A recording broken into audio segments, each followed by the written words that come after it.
Chào mọi người đến với chào mọi người, hôm nay mình cùng học tiếng Khmer tiếp tục ha, và hôm nay mình tiếp tục học chân phụ âm nữa ha. Và chân phụ âm hôm nay mình học hai rồi ha.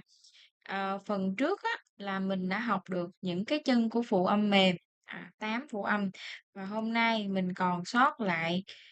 ba 24 24 chân phụ âm chân cứng ha. Bây giờ mình cùng đọc lại tất cả các cái chân phụ âm cái đã, xong rồi mình đi xem cái chân phụ âm cứng có những chân phụ âm nào ha.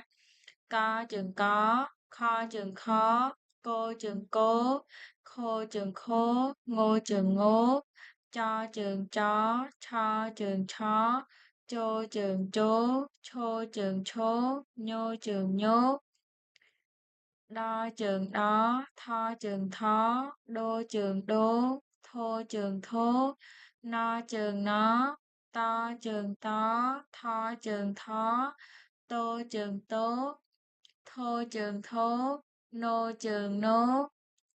bo trường bó, pho trường phó, bô trường bố,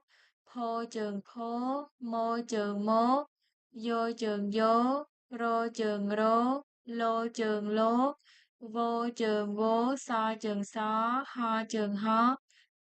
lo không có chừng, o trường o. Rồi, vậy thì mình đã đọc lại xong thì mình xem